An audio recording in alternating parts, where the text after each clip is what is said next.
같이 읽겠습니다. 내가 이 말을 듣고 앉아서 울고 수일 동안 슬퍼하며 하늘의 하나님 앞에 금식하며 기도하여 이르되, 하늘의 하나님 여호와 크고 두려우신 하나님이여, 주를 사랑하고 주의 계명을 지키는 자에게 언약을 지키시며 긍휼을 베푸시는 주여 간구하나이다. 이제 종이 주의 종들인 이스라엘 자손을 위하여 주하로 기도하오며 우리 이스라엘 자손이 주께 범죄한 자들을 자복하오니, 주는 귀를 기울이시며 눈을 여시사 종의 기도를 들으시옵소서. 나와 내 아버지의 집이 범죄하여 주를 향하여 크게 악을 행하여 주께서 주의 종 모세에게 명령하신 계명과 율례와 규례를 지키지 아니하였나이다. 옛적에 주께서 주의 종 모세에게 명령하여 이르시되, 만일 너희가 범죄하면 내가 너희를 여러 나라 가운데에 흩을 것이요, 만일 내게로 돌아와 내 계명을 지켜 행하면 너희 쫓긴 자가 하늘 끝에 있을지라도 내가 거기서부터 그들을 모아 내 이름을 두려고 택한 곳에 돌아오게 하리라 하신 말씀을 이제 청하건대 기억하옵소서. 이들은 주께서 일찍이 큰 권능과 강한 손으로 구속하신 주의 종들이요 주의 백성이니이다. 주여 구하오니 귀를 기울이사 종의 기도와 주의 이름을 경외하기를 기뻐하는 종들의 기도를 들으시고 오늘 종이 형통하여 이 사람 앞에서 은혜를 입게 하옵소서 하였나니, 그때 내가 왕의 술 관원이 되었느니라. 아멘. 찬양대에 찬양 있겠습니다.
우리가 계속적으로 에스라, 학개, 느헤미야를 차례대로 보고 있습니다. 학개는 이제 그 소선지서로 분류돼서 뒤쪽에 있지만요. 사실은 에스라와 학개는 거의 동시대 사람이고요. 느헤미야는 조금 뒤에, 그러니까 거의 동시대에 살았다라고 보는 겁니다. 느헤미야 시대와 에스라 시대의 차이는 느헤미야 때는 성전이 완료된 상태였습니다. 자, 성전이 완료된 것을 끝나는 건가? 그렇지 않다라는 거죠. 백성들은 건물을 새롭게 지었지만 그들이 완전히 회복되지는 않았습니다. 느헤미야에 보면 성벽이 무너진 채로 있었다라고 합니다. 성전이 있음에도 불구하고 백성들의 마음은 낙심했고 신앙은 나태했고 공동체는 무기력했습니다. 왜 그럴까요? 그것은 하나님의 임재를 기억해야 할 성전이 단지 건물로만 남아 있었기 때문입니다. 형식은 회복됐는데 내용과 중심, 마음과 믿음은 무너져 있었던 것이죠.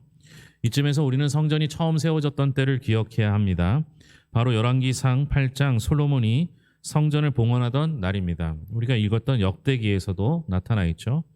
열왕기상 8장 27절에 보면 하나님이 참으로 땅에 거하시리이까 하늘과 하늘들의 하늘들이라도 주를 용납하지 못하겠거든 하물며 내가 건축한 이 성전이오리까. 솔로몬은 성전 건물이 하나님이 거하실 집이 아니라 하나님을 기억하는 상징일 뿐이라고 말합니다. 여러분, 우리가 교회라고 말하고 이곳에 하나님이 있다고 생각하지만 그러나 여러분, 사실은 불가능한 얘기를 하고 있는 겁니다. 여러분, 이곳이 어떤 곳이기에 하나님이 이곳에 머물 수 있겠습니까? 하나님이 얼마나 크신 분인데 이 작은 공간에 머무실 수 있겠습니까? 하나님께서 이곳에 함께 하시는 이유는 하나님이 우리에게 은혜를 베풀어 주셔서 하나님께서 스스로를 작게 여기시고 낮추셔서 우리에게 찾아오셨고 이 공간에 머물러 주신 것입니다.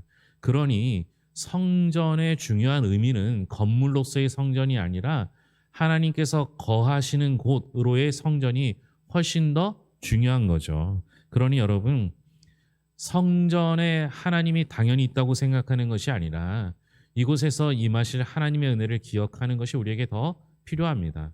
그러니까 솔로몬이 하늘의 하늘들이라도 하나님을 거하게 하실 곳이 없는데 어떻게 이 작은 공간일까라고 생각하는 거죠. 그래서 그는 이렇게 기도합니다.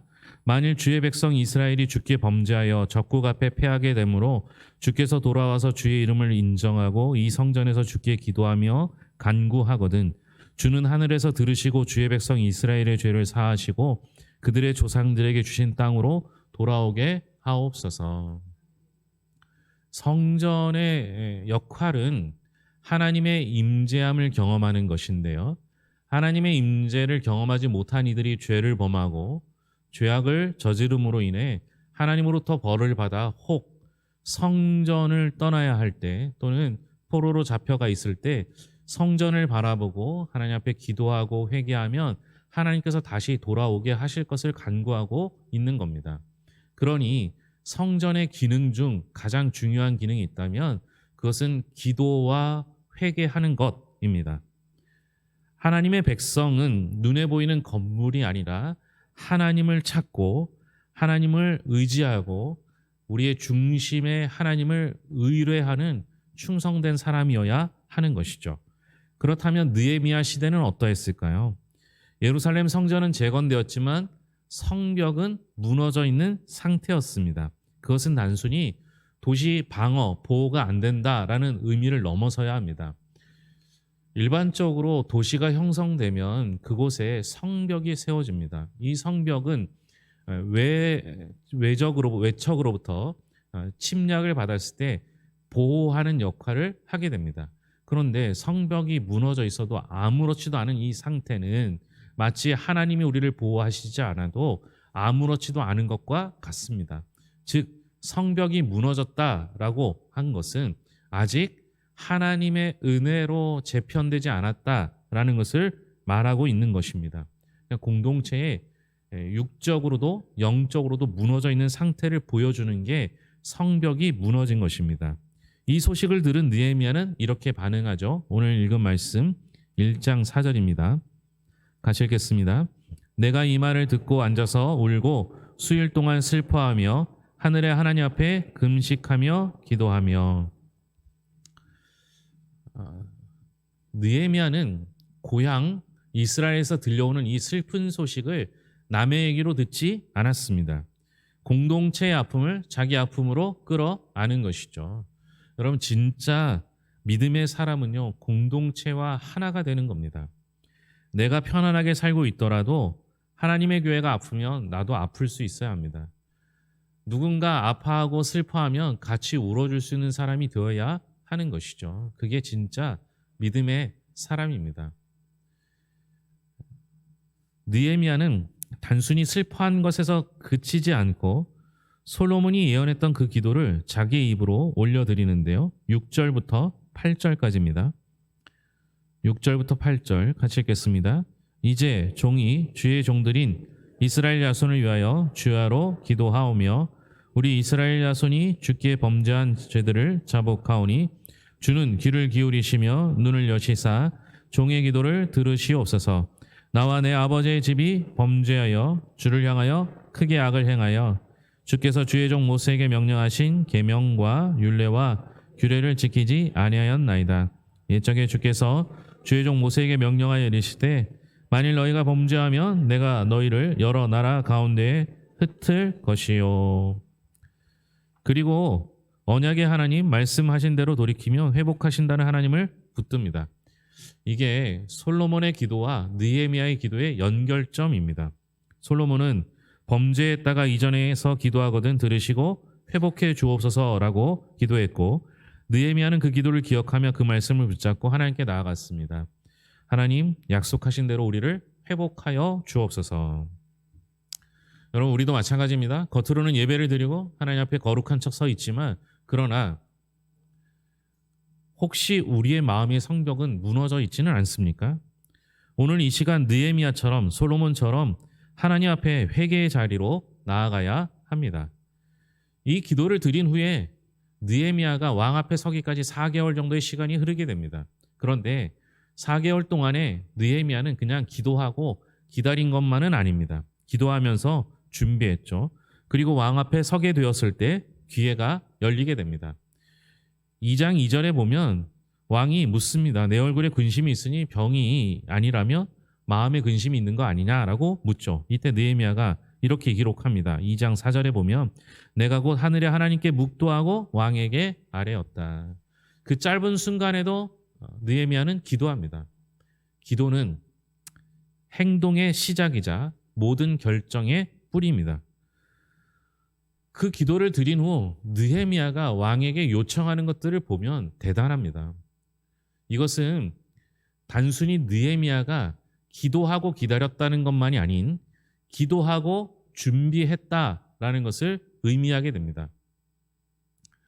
여러분, 왕 앞에 서는 건 항상 두렵고 떨릴 겁니다. 유명 연예인만 봐도 얼마나 떨립니까? 말을 잇지 못할 정도일 겁니다. 그런데 그 왕이 직접 느헤미야에게 말을 걸었습니다. 그런데 느헤미야의 대답은 술술 나오죠. 이유는 뭐겠습니까? 이미 준비하고 있던 겁니다. 왕이 이렇게 대답하면 나도 이렇게 대답할 거라고 이미 모든 준비를 마친 상태였죠. 그가 구체적으로 대답했던 내용들을 보면 언제 떠날지, 얼마 동안 이스라엘에 있어야 할지, 가는 동안 필요한 조서는 무엇인지, 가서 성벽을 재건하는 데 필요한 재료들, 그것을 어떻게 구해야 할지, 반대자들을 만났을 때 어떤 역할을 할지까지 상세하게 대답을 합니다. 우리는 기도하면 하나님의 몫이라고 생각합니다. 그런데 여러분, 기도하면 하나님의 뜻에 합당하면 하나님께서는 응답해 주십니다. 그러면 그 다음을 준비하는 거죠. 기도하면서 그냥 있는 것이 아니라 기도하면 하나님이 응답해 주실 것이고, 하나님의 응답을 들었을 때 우리가 어떻게 할지를 정해야 합니다. 준비해야 합니다. 이것이 우리의 믿음을 보여주는 행동이 되는 것이죠. 예전에 그 찬미예수라는 복음성가집이 있었어요. 최용덕 씨가 손으로 직접 악보를 그렸는데요. 그곳에 사이사이에 자기의 생각들을 써놓은 게 있었는데, 믿음이란 이렇게 하면서 시작된 내용이 있는데요. 믿음이란 비가 오게 해달라고 기도회를 가면서 선글라스를 쓰고 가는 것이 아니라, 믿음이란 비가 오게 해달라는 기도를 하러 가면서 우산을 들고 가는 것이다 라고 이렇게 기록한 것을 기억하고 있습니다. 여러분, 믿음은요, 기도가 응답될 것을 믿는 거예요. 그러면 응답되었을 때 하나님께서 어떻게 반응하실지를 알아야 하는 것이죠. 그것을 준비하고 나아가는 것, 그것이 우리가 해야 할 일입니다.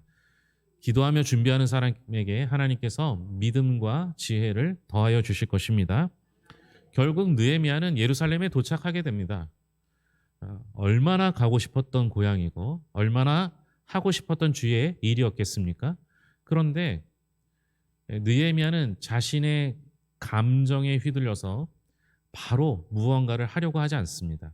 3일을 기다리죠. 그리고 아무도 없는 밤 시간을 골라 밤중에 홀로 성벽을 둘러보게 됩니다. 무너진 현실을 직접 눈으로 확인한 것이죠. 그리고 백성들을 모아 말합니다. 2장 17절 내용에 우리가 당한 공경은 너희도 보고 있는 바라 라고 말하면서, 자, 예루살렘 성을 건축하여 다시 수치를 당하지 말자라고 권면합니다. 이때 백성들이 어떻게 대답합니까? 일어나 건축하자. 성벽이 무너져 있는 것을 눈으로 보았음에도 불구하고 아무런 일을 하지 못했던 그들에게 비전을 제시하자 절망과 낙담 속에 쌓여 있던 그들이 일어나 함께 건축하게 됩니다. 비전은요, 사람을 한마음 한뜻으로 움직이게 할 수 있습니다. 현실을 인정하면서도 하나님의 계획을 바라보는 사람, 그 사람이 바로 공동체를 회복시키는 리더가 됩니다. 하나님의 일을 하면요, 늘 순탄하고 순조로우면 얼마나 좋겠어요. 저도 주의 일을 하다 보면 반드시 방해, 시기, 질투하는 이들이 생기게 됩니다. 혹 하나님의 일을 하시다가 누군가 나를 방해하거나 누군가 나를 시기 질투한다면 여러분이 잘된 길, 올바른 길을 가고 있다 생각하면 됩니다. 느헤미야에게도 반대하는 사람이 있었죠. 산발랏, 도비야, 게셈입니다. 성경에 보면 이들의 살고 있는 지역 또는 출생지, 거주지가 기록되어 있는데 전부 이방 나라입니다. 이스라엘이라는 나라가 성벽을 재건하지 못하자 이스라엘에 영향을 미치는 사람들이, 그들을 주도하던 사람들이, 이끌던 사람들이 이방 사람들이었습니다. 그들이 이스라엘의 재건을 좋아할 리가 없겠죠. 그러니 반대합니다. 그들이 첫 번째 제기한 반대는 너희가 반역하려 하느냐라고 하는 것이죠. 여러분, 느헤미야는요, 하나님의 응답을 들었어요. 그리고 왕의 조서가 그 손에 들려 있었습니다. 반역한다라는 것은 하나님께도 포로된 나라에게도 아무 의미가 없습니다. 이미 하나님의 허락도, 왕의 허락도 받은 상태이기 때문에 그렇죠. 그래서 느헤미야는 반대하는 이들에게 이렇게 말합니다. 느헤미야 2장 20절에 보면 하늘의 하나님이 우리로 형통하게 하시리니 우리는 그 종들로서 일어나 건축하려니와 너희에게는 예루살렘에서 아무 기업도 없고 권리도 없고 기업되는 바도 없다라고 말합니다. 누가 진짜 권세 있는 사람입니까? 이스라엘을 현재 다스리고 있는 이방 사람들입니까? 아니면 하나님의 뜻에 합당하게 생활하는 느헤미야입니까? 우리는 세상 권세 잡은 자들이 권세와 권능이 있다라고 말합니다. 그러나 진짜 권세 있는 사람은 영원히 권세 잡은 하나님의 뜻을 따르는 사람, 그 사람이 권세 있는 사람입니다. 결국 믿음의 사람은요, 조롱에 넘어지지 않습니다. 하나님이 시작하신 일이기 때문에 반드시 이루어질 것을 믿기 때문입니다. 사랑하는 성도 여러분, 느헤미야는 단순히 성벽을 다시 세운 사람이 아닙니다. 그는 솔로몬이 기도했던 회개의 회복, 하나님을 경외하면 다시 일어나는 공동체의 회복을 실현한 사람이었습니다. 우리가 기억할 것은 건물도 있고 모임도 있고 여러 사람들이 있다 할지라도 중요한 건 하나님을 향한 회개, 공동체를 향한 눈물, 말씀을 향한 갈망이 없다면 그것은 무너진 성벽과 다름없습니다. 오늘 주님이 우리에게 말씀하십니다. 너희는 내 성전을 기억하느냐? 내가 내 이름을 두겠다고 한 그 자리에서 너희가 다시 회개하고 기도하면 내가 들을 것이다. 그 하나님의 말씀 따라 늘 주 안에서 회복의 은총을 누리는 성도들이 되시기를 바랍니다. 기도하겠습니다. 하나님 아버지 감사합니다. 넘어져도 하나님을 향하여 기도하면, 하나님께 회개하면 아무리 큰 죄를 지었다 할지라도 회복시켜 주실 것을 믿습니다. 이스라엘의 재건은 성벽의 재건이 아니라 믿음의 재건이어야 했습니다. 믿음의 재건은 하나님의 말씀을 기억하고 솔로몬의 기도를 기억하여 하나님 앞에 기도할 때 믿음의 재건은 시작됩니다. 혹 우리 마음에 우리 믿음의 성벽이 무너져 있다면 하나님께 먼저 간구하는 자 되기를 소망합니다. 우리의 힘으로 노력했으나 자꾸만 웅덩이 속으로 빠져들어가는 모습을 봅니다. 이제 그 웅덩이에서 빠져나오기 위하여 우리의 손을 붙잡아줄 하나님을 신뢰합니다.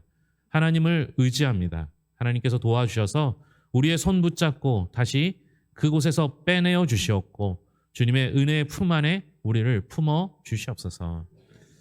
혹 절망 가운데 있는 이들이 있다면 다시 일어서게 하시고 다시 희망을 갖게 하여 주시옵소서. 미래를 꿈꾸는 이들이 있습니다. 앞으로 진로를 걱정하고 새롭게 해야 할 일, 또 나아갈 바를 정해야 하는 이들이 있습니다. 하나님께서 함께 해주셔서 꿈꾸고 소망하는 자 되게 하여 주시되 무엇보다 하나님의 나라와 의를 먼저 구하는 자가 되게 하여 주시옵소서. 하나님 아버지, 몇 주간 독감으로 고생한 이들이 있습니다. 하나님께서 회복시켜 주시되 하나님 아버지, 독감으로부터 이제 후에 일어날 몸의 약함을 주님께서 붙잡아 주셨고 음식을 섭취하고 잘 소화하고 체력이 회복되는 은혜로 주시옵소서. 이렇게 작은 바이러스에도 우리가 어찌할 바를 모르는 연약한 자임을 인정케 하시고 하나님의 도우심 구하게 하여 주셔서 주님 안에서 영육의 강건함을 허락하여 주시옵소서. 오늘도 우리와 함께 하신 하나님께 감사드리며 예수님의 이름으로 기도합니다. 아멘.